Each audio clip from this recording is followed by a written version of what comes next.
Listeners. Book babes and book bros. Welcome to Book Babble. We're Rachel, And Tanya, aka the Witlet Women, and your host for the day.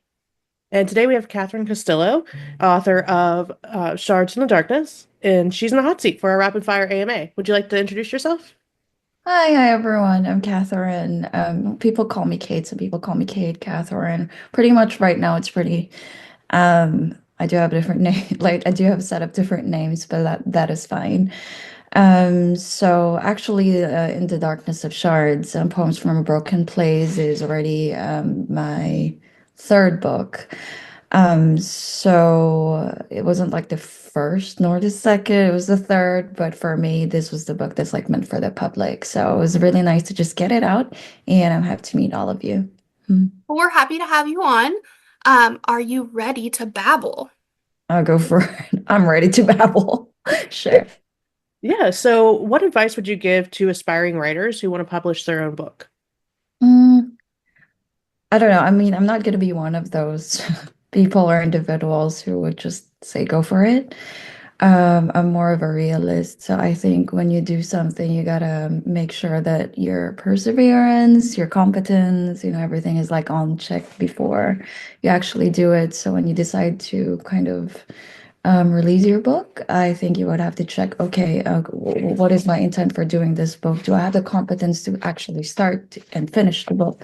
Am I going to get help? Those type of questions before actually releasing a book. It's not just going for it. There's like a lot of things that you have to think about before doing something. I'm the type of person who, when I do something, I go all out. So that would be my advice. Not the best, go for it. Oh, Cheers. great advice. So, It is great advice, yeah. so I think it's very useful for mm, authors who are trying to get published and put out their mm. work. So what's the most unexpected reader feedback that you've received about In the Darkness of Shards or any other books that you've published so far? It's pretty interesting because so when upon releasing the book, I've already like had a couple of reviews from mix of like friends, families, people all over the globe. But so I looked at Amazon like I think days ago, and I got this review, and it was just like a one-liner. It was from someone in the United States. Like, it was published here in the United States. It was made in the United States rather, and it said that my book was like a sexy read.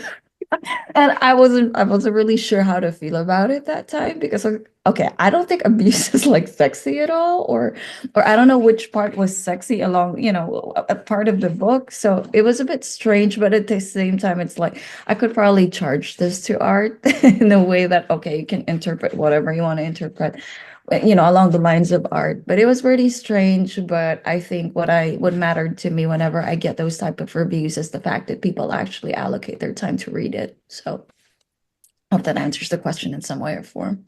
Oh, it definitely Absolutely. does, Yeah. yes. Mm. No, I absolutely loved I mean, you've read my book, right? yes, So yes, I absolutely yeah, loved it. I think I emailed you or texted you or something. I communicated with you as soon as I read it and yeah, or as I was reading right, it, and it was such an emotionally charged, like beautiful book. So I right. mean, it's just I But loved it. sexy wouldn't be the first. Sexy wasn't like the first No, word, but like not the first That's description not I would gonna be the use, but first description, exactly. So so how did yeah, it you was a good laugh. yeah, Okay. how did you know that this was the genre that you wanted to write? Actually, like I would be the type of person who would have a reason for everything, who would kind of like try to create like a mind map for things. I had been writing since I was 20. In fact, when I was in college, I was like a managing director of our publishing club, like the section of the university where we kind of publish. I don't know why I keep on saying kind of this morning. I think I'm being polite, but like to release newspapers, And but in my 20s, I traveled a lot. I traveled a lot. I felt a lot. That's kind of like the time wherein you fell in love, you traveled, you kind of like got lost within yourself, and find your path. And I also have a singing background. So, when you do have a singing background on the performing arts, you got used to patterns and rhythms, and so I think I carried that with words. So back then I would just write without actually knowing what genre I was like writing. I was just writing stories, what happened in my day, what happened in this trip, but it had words, not necessarily the rhyme and all that. But eventually I figured, okay, if I'm going to be releasing this book, I want to stick to what I know. I didn't want to be pretentious. I didn't want to like study further because this, the content in itself is rich and heavy already. So I thought, and I've been journaling too all throughout my experience. And so I thought, okay, maybe what I would do is to just, revise it in a way that it sounds me, it feels like me. I can talk about this, I can read this like anytime.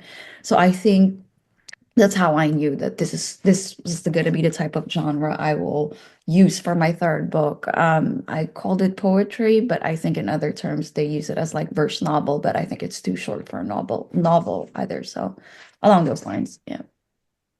Well, we have just a few seconds left, so I'm going to Mhm. ask you a really important question. Can Sure. you tell me a secret about your book that no one knows? Oh, so the last poem, it's okay for me to say it. It's called Closure. Each revision, I cried. So I cried. It was pretty heavy for me until such time that, upon publishing it, yeah, that's a secret. All I right, so that's the dramatic noise that you hear when the Mm, timer stops. So we're at five yeah, minutes. right.